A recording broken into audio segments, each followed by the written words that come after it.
Assalamualaikum warahmatullahi wabarakatuh. Perkenalkan, nama saya Andika Hafid Fauji dari semester 5A dengan NPM E19352234440. Saya mahasiswa dari Fakultas Ilmu Sosial dan Ilmu Politik, Prodi Ilmu Administrasi Negara, Universitas 11 April Sumedang. Pada kesempatan kali ini, saya akan mencoba memaparkan materi dari mata kuliah Ekologi Administrasi Negara. Baik, mungkin langsung saja masuk ke materinya, yaitu yang pertama ada upaya pengembangan etika lingkungan.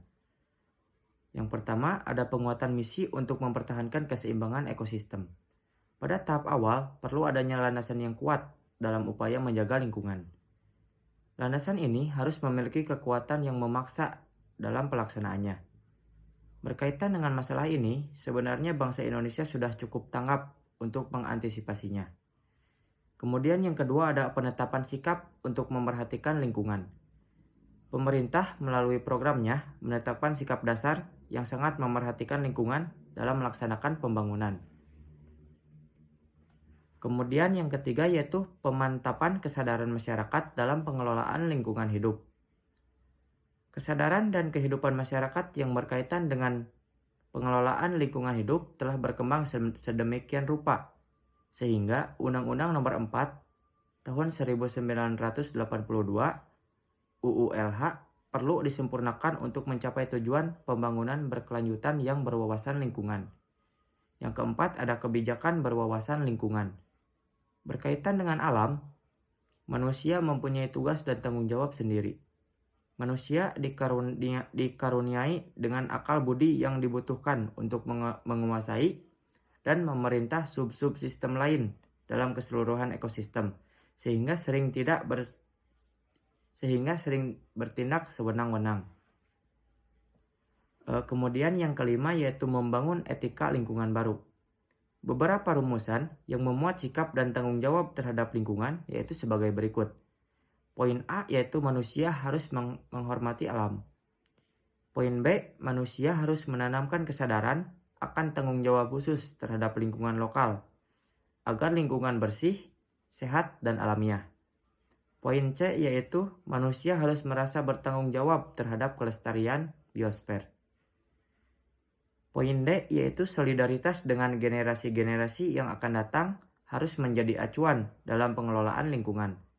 Kemudian poin E, etika lingkungan hidup baru memuat larangan keras untuk merusak, mengotori, mencuri, mematikan, menghabiskan, menyia-nyiakan, dan melumpuhkan alam sebagian atau keseluruhan. Kemudian selanjutnya yaitu poin F, perlu dikembangkan prinsip proporsionalitas. Kemudian yaitu poin G, prinsip pembebanan biaya pada penyebab.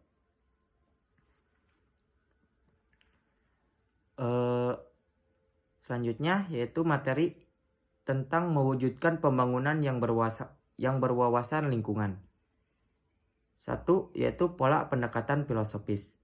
Pada dasarnya, banyak ajaran filsafat dan agama yang menganjurkan manusia untuk memelihara, menghargai, dan menyatu dengan lingkungannya.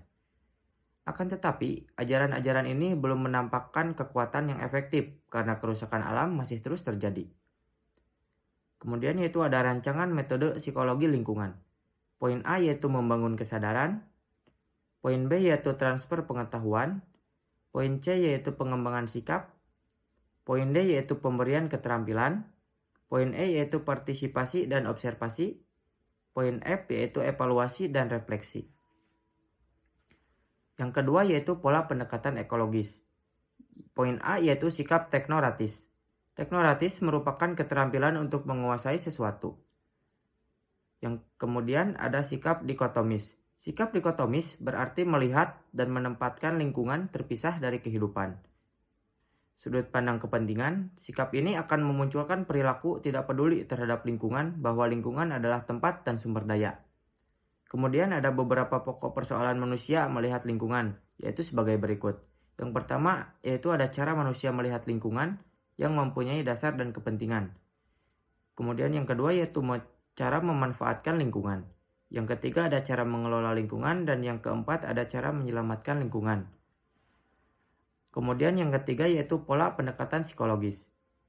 Poin A yaitu psikologis lingkungan mendasari perilaku subjek pembangunan yang berwawasan lingkungan. Psikologi lingkungan adalah suatu disiplin yang memerintahkan dan mempelajari hubungan antara perilaku manusia dan lingkungannya. Poin B yaitu psikologi lingkungan berperan dalam kebijakan pembangunan nasional yang berwawasan lingkungan. Secara umum, peranan psikologi lingkungan dalam penentuan kebijakan pembangunan nasional yang berwawasan lingkungan meliputi 3 hal yaitu fungsi inspiratif, fungsi daya operatif, dan fungsi evaluatif. Mungkin sekian yang bisa saya sampaikan. Mohon maaf apabila banyak salah. Wabillahi taufiq wal hidayah. Wassalamualaikum warahmatullahi wabarakatuh.